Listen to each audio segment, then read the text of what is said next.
Yeah, so I guess I thought maybe just checking in, like, uh, kind of where you'd like to go today. You know, we could go into like very specific issues, questions. Um, People want to kind of explore the kind of broader framework of this tradition. So there's a lot of kind of maps, a lot of topics, a lot of resources, a lot of things. And like how it kind of comes all together in kind of a holistic kind of spiritual path, we like to call it. Yeah, so yeah, if anybody has any kind of feel, there's like a specific issue we want to kind of jump into, or kind of a broader understanding of the Tibetan Buddhist tradition framework or the Buddhist tradition in general. I have nothing specific, but I probably will when we start talking about something. So Yeah, that's kind of how it works. Yeah. yeah, One thing will pop up and kind of drill. And that's how the tradition works. You can take like one short topic and they can give a commentary that's 5 pages or 500 pages, because it all can kind of interweave with each other. So it's kind of cool. Actually, maybe I could ask a question. How did you get into Buddhism? Yeah, sure. Uh, First, initially through kind of a bad breakup. I was 19 and really sad about that breakup. And I tried to convince person at the time who could she could rethink the decision. And actually, I traveled down to North Carolina. She was like at the beaches down there for the summer, and it didn't work out. And then I was kind of stumbling at a bookstore, and I found a book called On Love and Loneliness, and by this Indian philosopher named Jiddu Krishnamurti. And has a lot of similar parallels to Buddhism. He was non-religious and kind of critical of organized religion and religion in general, but kind of a brilliant thinker, very much based in Eastern thought, and very similar to Buddhism in some ways. And kind of the way he talked about projection and attachment was very it was the first time I'd ever kind of seen that idea. I remember one analogy gave, when we look at at the moon or a sunset, are we seeing the moon or the sunset, or are we seeing our past memory of the moon and the sunset? What are we seeing when we're seeing? And I was so wrapped up in projection with the loss of a relationship. It just hit, and I was like, oh, I'm just projecting I'm just projecting all over this course. And it kind of penetrated my mind really strong. Like, first time I'd ever seen my ego structure, I guess, or kind of like, especially at that age, uh,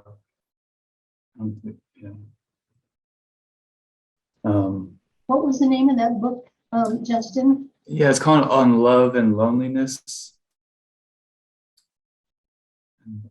By who? J.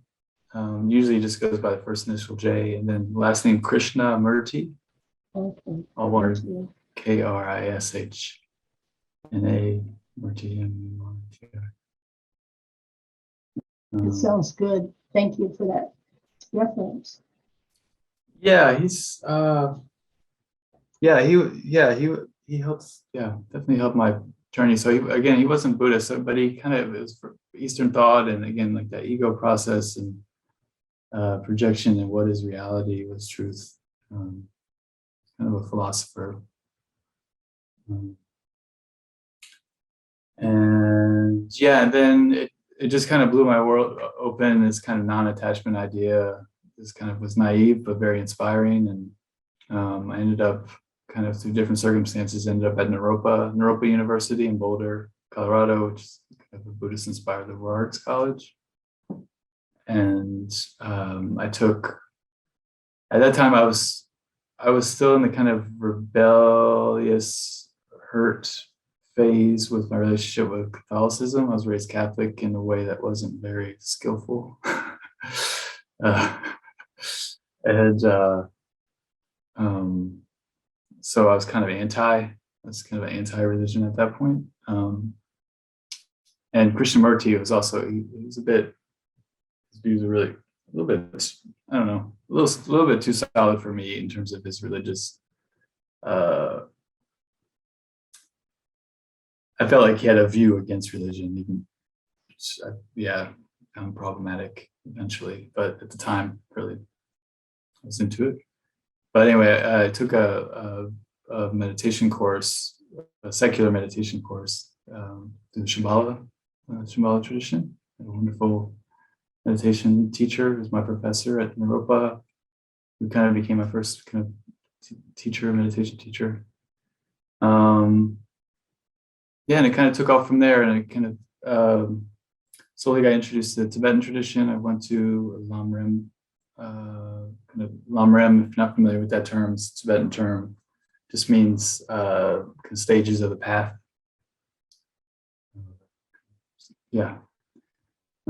Which is kind of a kind of synthesis of the Buddhist teachings in this kind of step-by-step way of like a kind of a contemplative journey of turning inward, understanding the reality of our inner worlds, and then developing this kind of altruistic intent for an enlightenment or awakening that is in service of others and in benefit of others, in benefit of the universe, say all beings. It's kind of universal drive of love. And then the teachings on emptiness. So it was it's how this tradition that's kind of the foundation of this tradition in terms of trying to develop these kind of core qualities or insights, which become the kind of foundation for the complete journey. So there's these kind of three kind of principal aspects of the path. And through that group that was in Boulder, we eventually became a FPMT center. But at the time, just kind of group of friends hanging out, looking at these Lamrim texts. And then I met Lama Zopa Rinpoche, who's kind of the spiritual director of this foundation. Kind of just blew my mind. Rinpoche's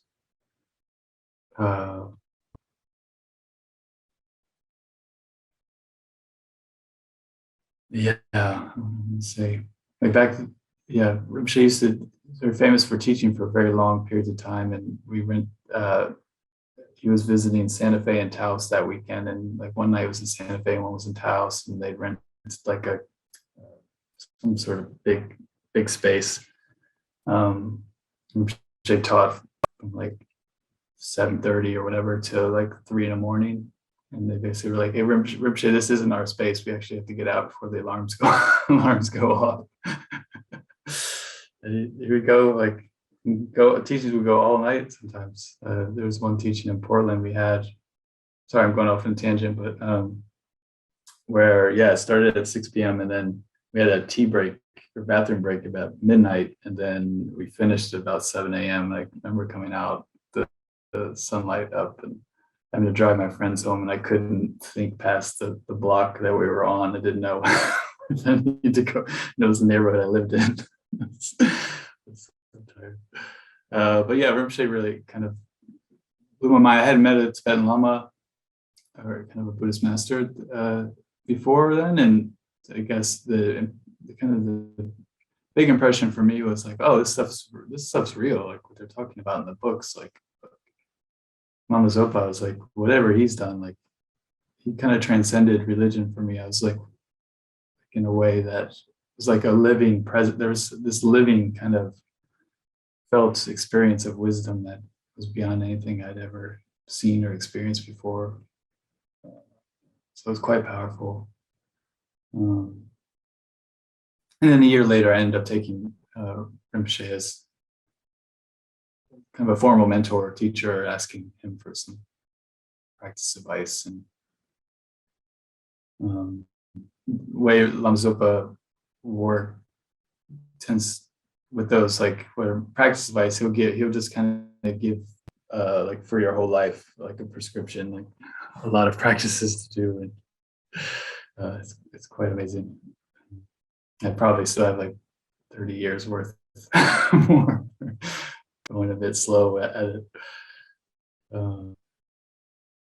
Yeah, and so yeah, it's kind of ascribed to Tibetan Buddhism. I think I went through kind of Krishnamurti, and I was really influenced by Carl Jung's view, psychology and the self, and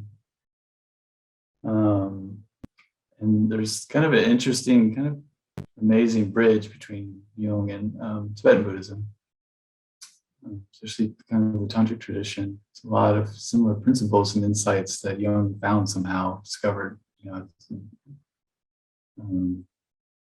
through his psychological work and studies. Yeah, and eventually kind of came full circle at one of my teachers now, as he written a bunch of books on Jungian psychology and tantric Buddhism. There's a book called The Buddhist Psychology, The Psychology of Buddhist Tantra, by Rob Rees. And he's a student of Lama Zopa. Yeah. I think that kind of essence that Krishnamurti was pointing to in that first book that I read, the On Love and Loneliness book, and projection, I just found could be cultivated in a lived experience through the practice of meditation. And the Tibetan tradition, the Buddhist tradition, kind of explained it so clearly, experientially. And with Krishnamurti, I found he was always kind of reductionist, kind of always kind of cutting any sort of views and questioning endlessly, like an endless sense of questioning. It's very powerful. But I feel like there's certain affirmations and kind of practicality that I found in the Tibetan tradition. Like it's all set up, it's all been done, replicated millions of times over. Very precise instruction manuals, philosophy, and this kind of beautiful quality of there's a metaphor in our tradition called it's passed down from warm hand to warm hand. So it's been, the wisdom, like from one candle to another, like there's a living wisdom that's been kind of passed down in a methodical way that the tradition says has been kind of unbroken since the Buddha. So there's been a kind of an apprenticeship kind of quality of a mastery that's given. So then it's cultivated in the student so that they actually live out that kind of same truth or wisdom and continue to pass down. And I guess, again, for me, that appealed to me with my background, my early religious background being lacking that, where there's a lot of kind of shoulds and rules, and it's kind of lifeless, actually. And it,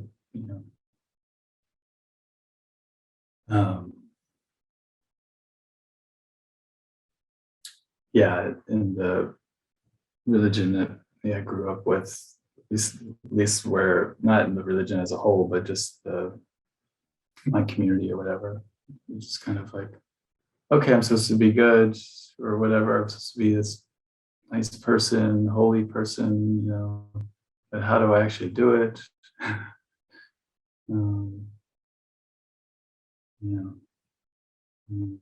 10 Hail Marys didn't quite do it for me. 10 Tara Mantras probably wouldn't do it for me either. So, but yeah.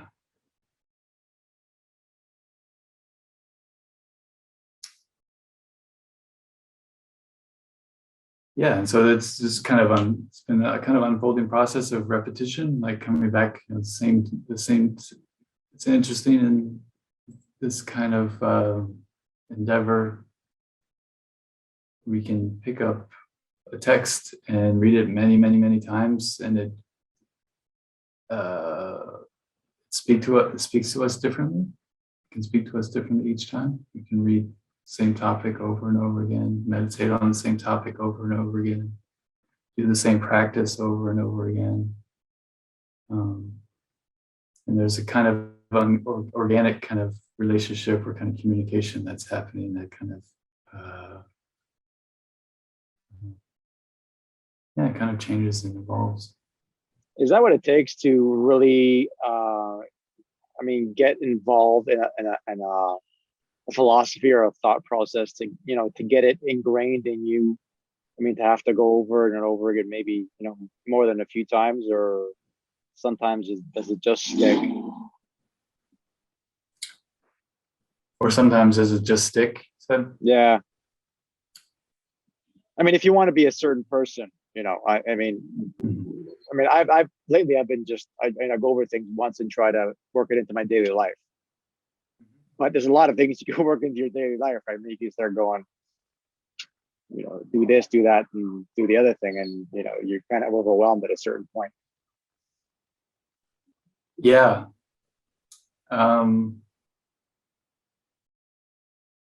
It depends on it depends on what you're looking for and what your goals are.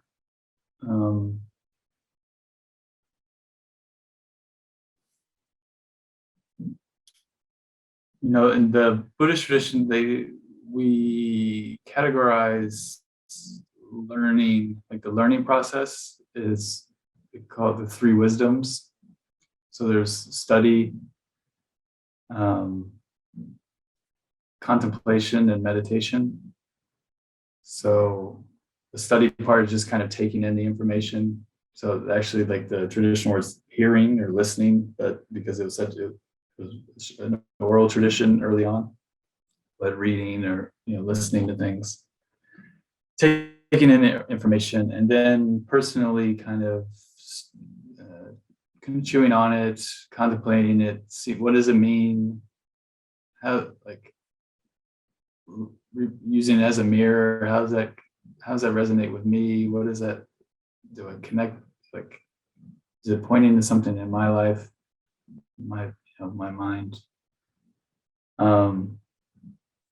or maybe it's a fact of life, you could say, that we get on a cursory level, but we want to make it deeper. So like impermanence is a very easy one. We can understand everything changes in moment to moment. We're not going to live forever. The constant change and the finite amount of time we have in this kind of form of life. Very simple thing to understand in one level, but like the depth of our understanding takes time and contemplation. So it can be it's like a deep listening to that truth, and deep kind of dialogue with that truth that can be done in a formal sitting meditation, or it can, one way we work with these kind of contemplation topics is maybe we'll sit for 5 minutes or 10 minutes on contemplating it in a quiet way, in a focused way, and then keep that as like a contemplative theme throughout our day, or maybe for a week, and just kind of bring it to mind whenever we can, kind of seeing the world through that lens, like seeing the world through the lens of constant change, like everything's changing. My neighborhood, my street kind of looks the same, but actually it's a fresh moment. Coming back to that idea, do we see the moon? Are we seeing our memory of the moon?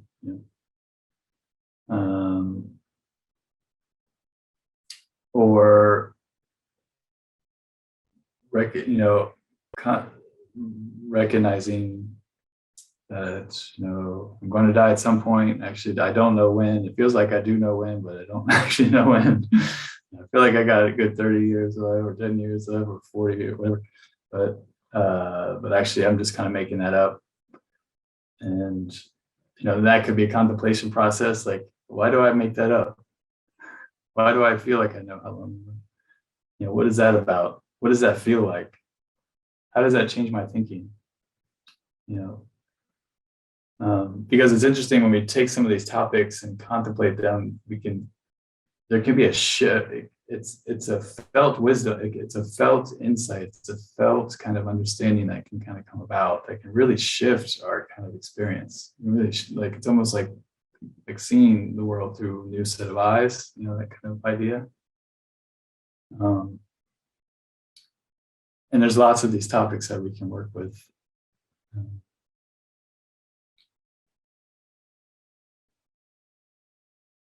Yeah. And then ideally, eventually, there's also this kind of learning. So we have this kind of ability to study and take in information. We have this ability to contemplate and understand things and deepen that understanding. That's like our second wisdom ability. And then our third wisdom ability or capacity is to abide with something in a single pointed way that's direct, present. Eventually, at some point through a deeper process, eventually non-conceptual. So there can be this kind of depth of meditation. So there's wisdom of study, wisdom of contemplation, and wisdom of meditation. And the wisdom of meditation is, using our capacity for stillness and absorption, like absorbing something in a way that's under our kind of discursive, superficial mind. And from the Buddhist perspective, those are the kind of three types. Those are the three ways we learn. We kind of learn, absorb.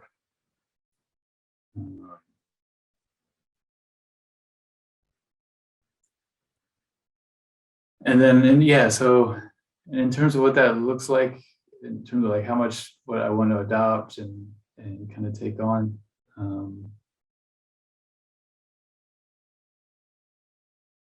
we can use that framework and then see what resources can help us satisfy those or practice those three wisdoms.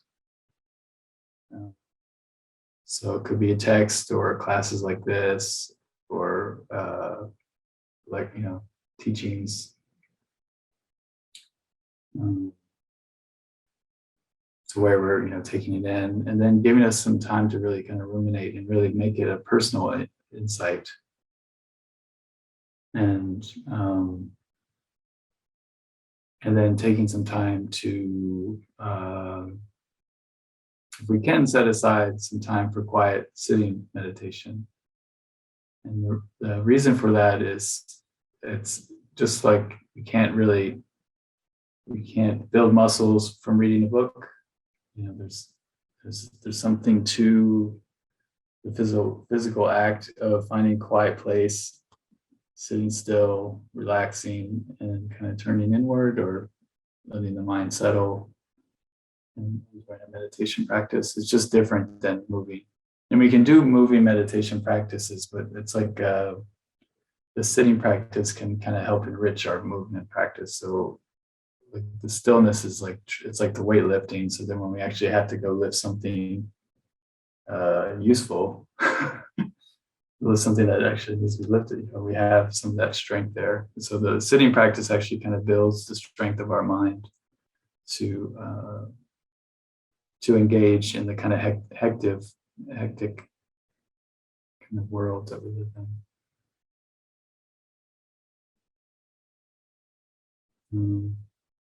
And then, of course, all that's impacting. We're not doing any of that. Hopefully, not doing that isolated from our life. Hopefully, that's kind of interpenetrating and impacting our life and or not. And that can be a mirror, like, oh, I've been practicing for 10 years and or I just got up from this meditation. I just yelled at my partner like 30 seconds later. Like, what is that? What is that pointing to? Like, why is that happening? Why is it not actually working? And it can get very good wisdom. Yeah. Why is it not working? Yeah. So there's a teacher like, why? Yeah, it's good to know what you don't. It's good to know what you don't know rather than not know what you don't know. So not knowing what you don't know is a knowledge. So Yeah. yeah, it's a big question. It's a question. It's kind of a run. It's kind of a question that's kind of always there, actually. Part of it is that it's not a clean. We're complex. Our patterns are complex, and the journey from something being a superficial understanding to an embodied truth takes time and sometimes a lot of effort, because we can get something intellectually, but it actually has to kind of has to hit at a transformative level, kind of where we have to know it in our bones. There's an analogy in one of the traditional Lamrim stages of the path text of talking about what we're kind of going for in contemplative practice. So after we're studying, if we're contemplating a topic like I was mentioning, once like we get it, like we see clearly that, like, oh yes, the impermanence is the nature of life. It's like they say you want to have it felt to the point where the hairs are standing on the back of your neck. It has to be an emotive experience.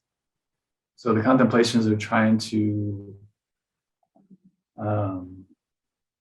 evoke a kind of emotional understanding, either inspiration or kindness, or with impermanence.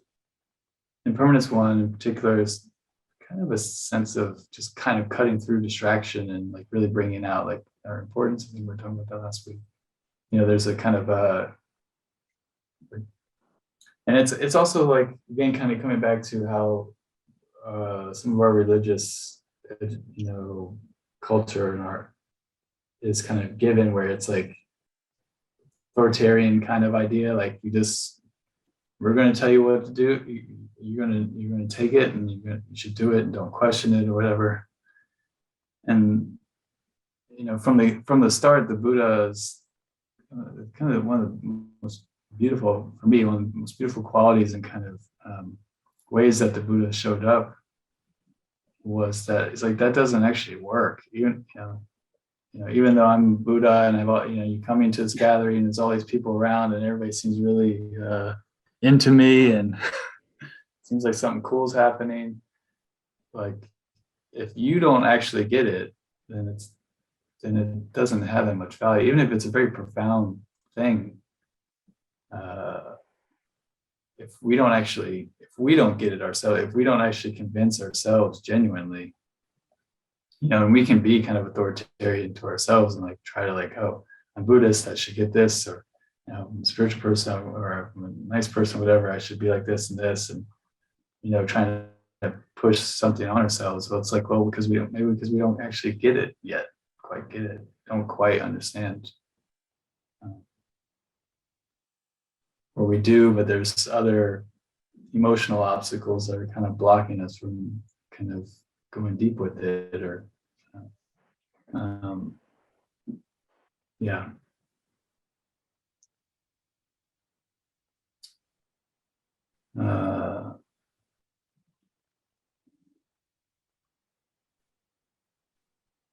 Yeah, so the why isn't it working it's a great question. And like, why, if we do a loving kindness practice and something comes up, rather than, oh, I didn't actually get through and I didn't feel love, I didn't feel this kind of expansive love for all beings or any being at all. That actually can be some sort of like um,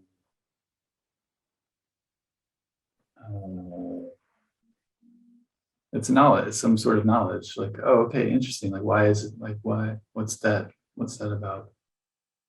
You know, one of my teachers said he's noticed on the compassion. There's these deity practices, the Buddha of compassion. When he would do retreats on the Buddha of compassion, where people are meditating and visualizing this kind of peaceful, beautiful Buddha deity. That's, you know, where it's supposed to be the embodiment of compassion, radiating compassion. You know, it seems like it would be like a very peaceful, kind of loving retreat, easy retreat, like easy peasy, like everybody's just going to feel great and everyone's going to love each other and all this stuff.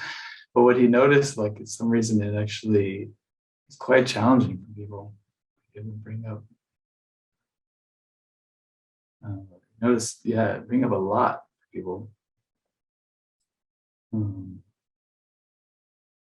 And so that's good. That's like kind of the you know, the teachings are kind of a mirror for ourselves, like mirror where we're at, mirror for our pains, mirror for our blind spots, mirror for our potential, like where maybe our self-concepts are too limiting and we need a vision beyond that.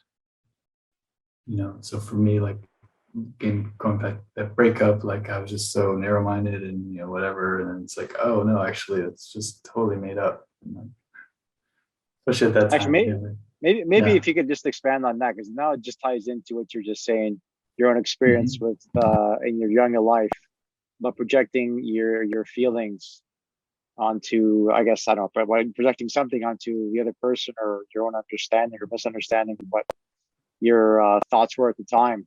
How does that tie in with this contemplative, you know, learning and the real way?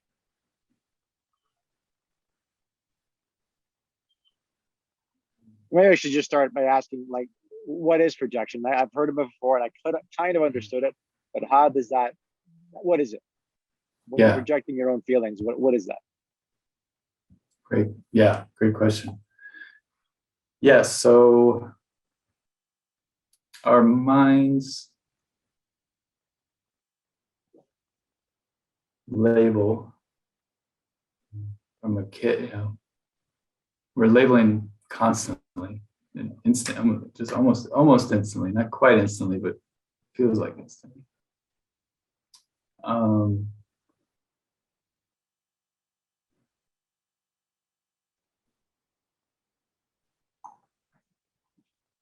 And that label is not the thing, not the person. So we gather experiences of a person, memories of a person, we have, you know, and then we have a label, a name for the person. And then it's, as soon as you see the shape, it's boom. And that's the person.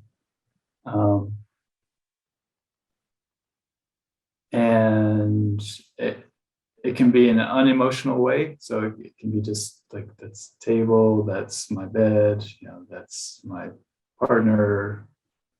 Or if there's emotion, then that emotion can get projected. So we see, like, so if we're angry, let's say we're angry with somebody, what the anger is kind of it's a narrowing into the negative aspects of something. I'll put it simply, like, so if I'm upset with somebody,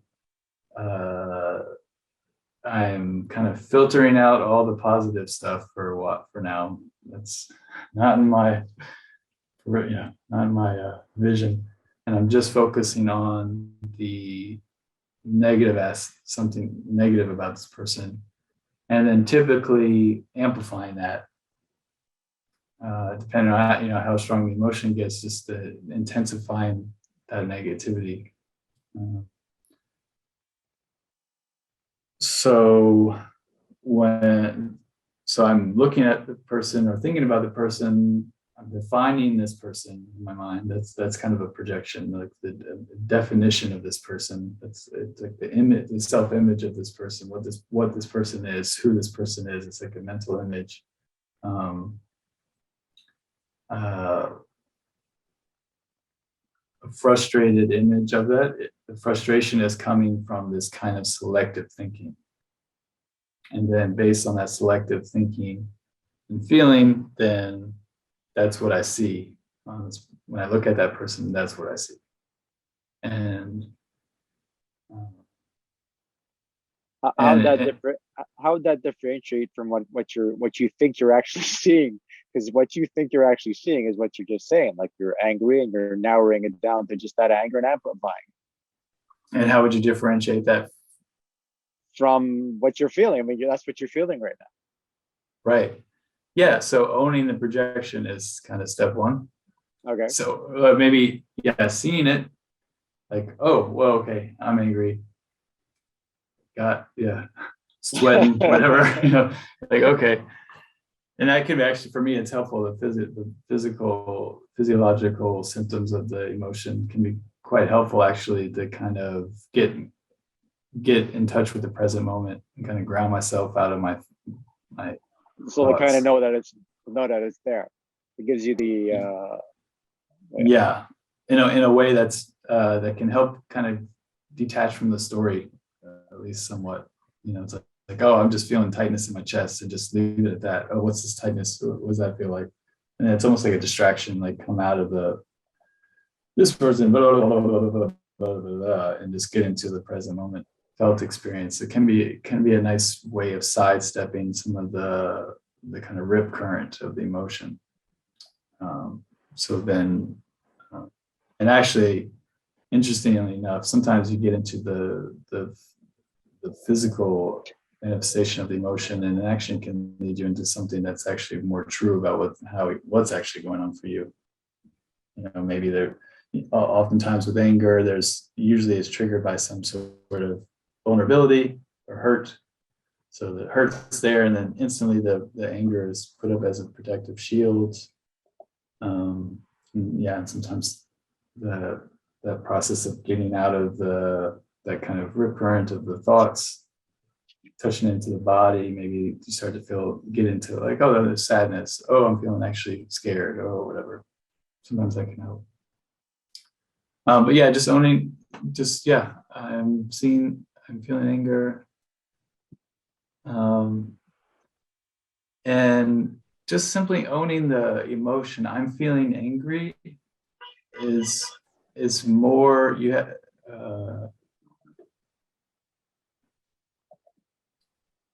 that's a true statement. I'm feeling angry is true. That person is the reincarnation of Adolf Hitler. Don't know if that's true. Not sure if that's true. I am feeling angry. That is true. Yeah. So then owning the emotion actually is starting to touch back into reality. So saying I'm feeling hurt by this, or I'm feeling angry about this, true statement, no problem.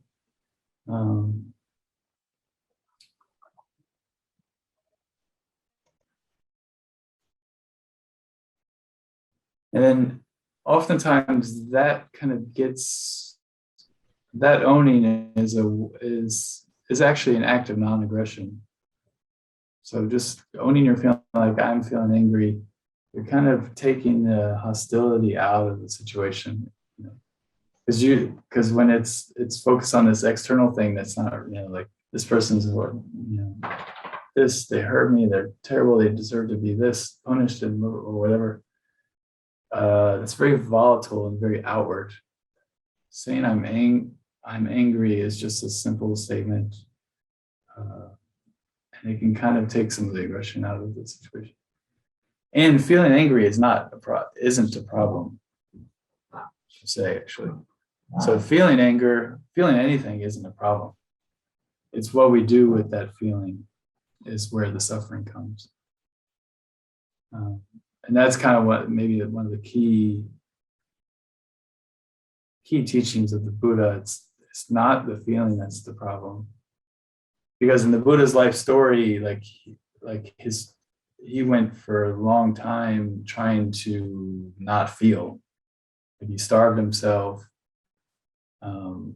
extreme austerity, because they thought if I just don't feel anything, if I don't feel pleasure, then I'll extinguish the problem of craving, because at that time culturally that was kind of the source of the pursuit of awakening.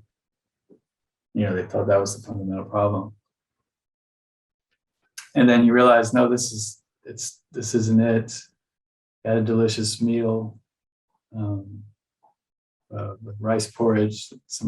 Finally just broke down, gave up. He tried that for years. He was emaciated, and this nice person came by with a nice bowl of rice pudding and said, "Yes, please."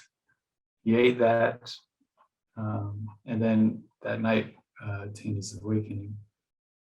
And so when he realized it's not the feeling itself it's no problem at all. It's what the feelings lead to. And so the feelings lead to strategies, reactions. Feeling comes up when we don't want to feel it, so we strategize and do something about it some way or another. Or a feeling of anger comes up and we think the other person's the source of our pain in a way, and then we act out and do something to try to alleviate that pain in a way that's not going to alleviate the pain. And so it creates more pain. Like with maybe on the other end, like with desire, if we look at two of the symbols on the spectrum, like there's desire or aversion, something we're drawn towards, attraction or aversion. Attraction is a selective thinking and only focusing on the positives of something. And so when it starts to kind of get intensified and naive is when we don't look at the full picture and see the other sides of it. So like, I want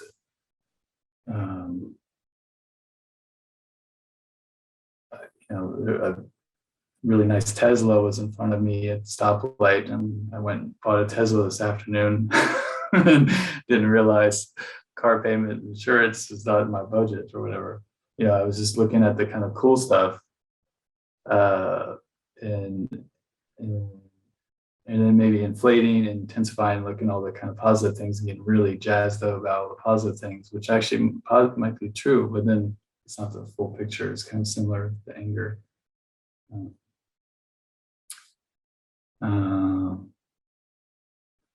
And then what the other kind of thing is, so when we're doing the projecting, it kind of bounces back at us, and we don't realize the way we experience it is like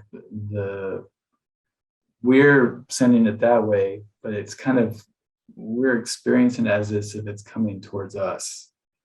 So like the beauty of the car or whatever, or the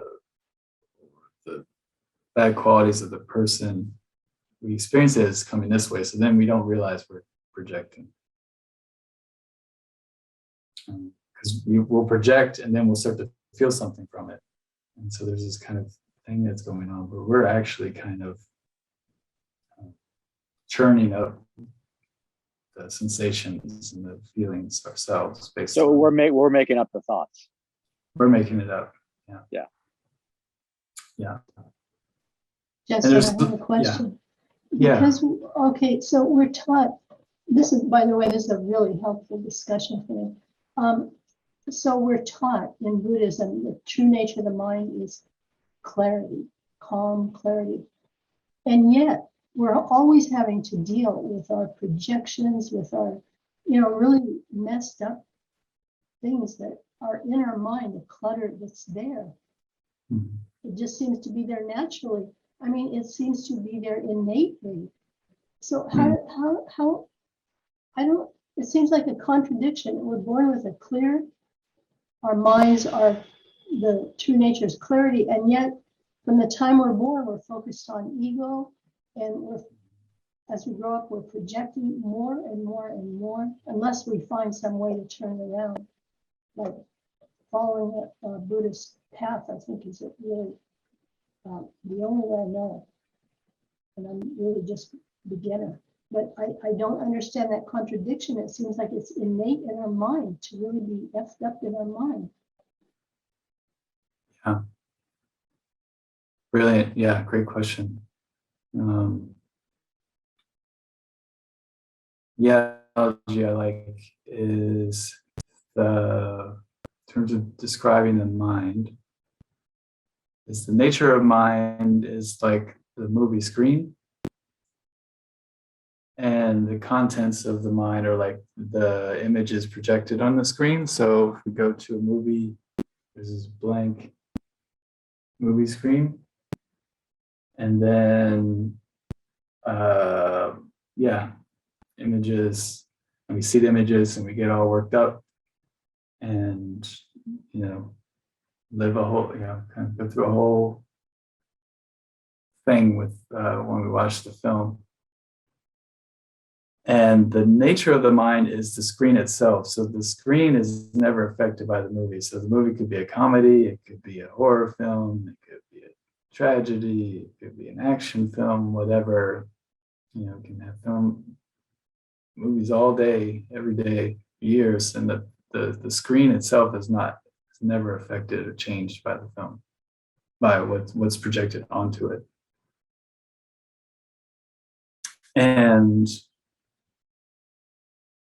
so, and when we go to the movies, none of us is like, okay, I just paid $20, so $20, go into the theater and just think about the screen and not anything on.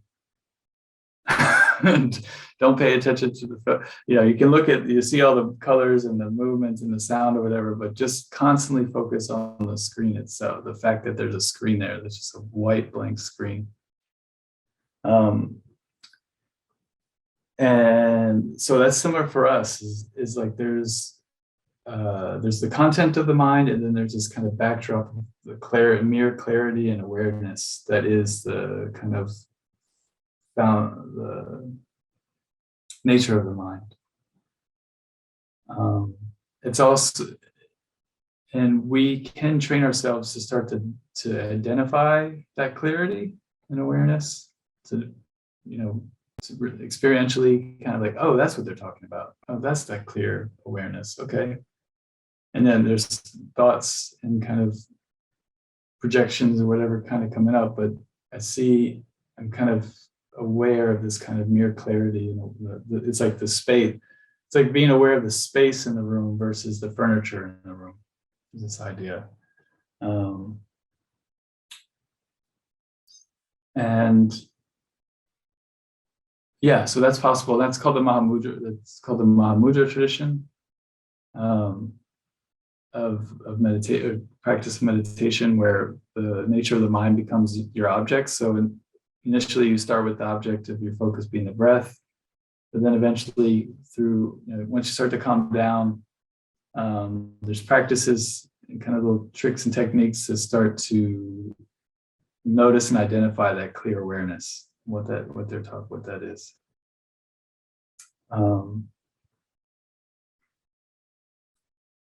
And then once there's some stability in identifying that clear awareness, then that can actually become the object of meditation. It's not easy. It's not an easy object of meditation, but it can become an object of meditation over time with practice.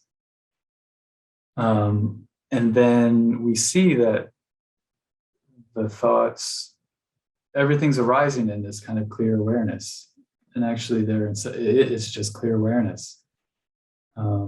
So thoughts, feelings, sensations, images, sights, sounds, smells, all this is kind of in the nature of this clear awareness. And so then so this, what we normally have is this kind of inner and outer thing. Like there's this outer world and inner us starts to dissolve, and we start to identify with this clear awareness as who we are and as our nature. And gradually over time, that kind of starts to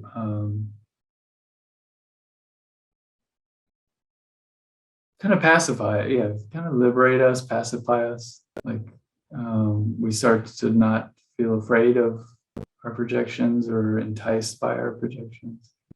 So,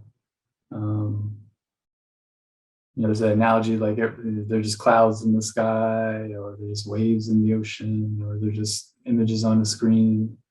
It starts to develop that kind of diffused, kind of dispassionate kind of relationship.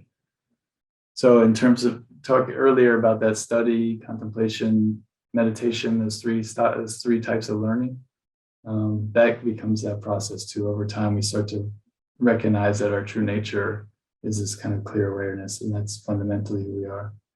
And even that clear awareness isn't a solid thing. It's just kind of this empty, open kind of awareness. And so that starts to free us. So it's just a matter of learning how to see it. And there's a whole kind of step-by-step kind of process to kind of prepare us to be able to meditate in Mahamudra, meditate on the nature of mind, that clear awareness. And then once you start that path, then there's kind of a whole kind of map, I guess you'd say.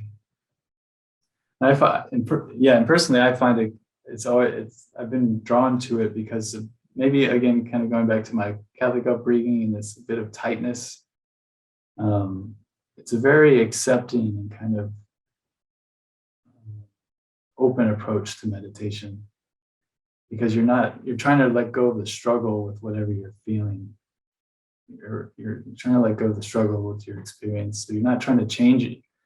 One of the kind of core approaches with this style of practice is you're not trying to change anything. You're just trying to kind of open into that clear spaciousness that it's arising from within, which I find just emotionally very kind of healing and approachable, I guess. Versus I got to get rid of this, I got to change this, I got to fix that. And there is some utility to those things too, of course, but yeah, it's very nice. Thank you, that really helps. Does that make sense? So well explained. I really understood what you're saying. Thank you for that. Great, yeah. And there's, if you just want a little taste, kind of a taster of that, there's a book called Mahamudra by Lama Yeshe. It's a very short book. It's really nice. Kind of gives the whole background approach, kind of the prerequisites to get into it, and kind of the principles of it. Mahamudra spelled Mahamudra.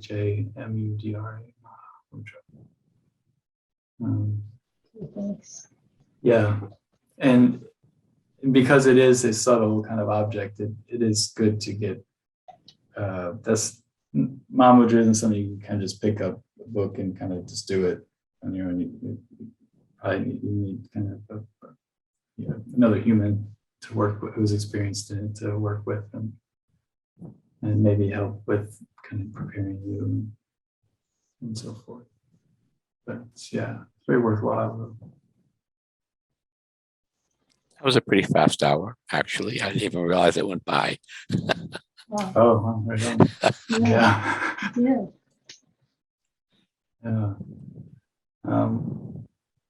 Yeah. We started at 5 after. Is there any last comments or questions before we wrap up? Otherwise, till next week. Okay. Thank you very much. Yeah, thanks so much. Yeah, we just maybe take a moment to Reflect on any insights, inspiration, goodness that may have arisen during our discussion together. Maybe seeing them as seeds, potential, dedicating whatever potential that may be in the positive energy. May it ripen to its fullest extent and help us awaken to our full potential as humans. And we can be of lasting value to others, helping them awaken their full potential. Supreme jewel like thoughts of bodhicitta, aspiration for full awakening. Where it hasn't begun to grow, may begin to grow.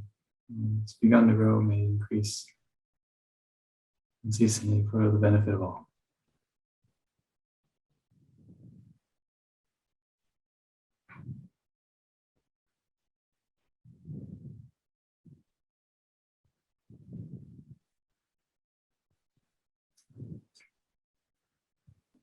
All right, thanks so much again.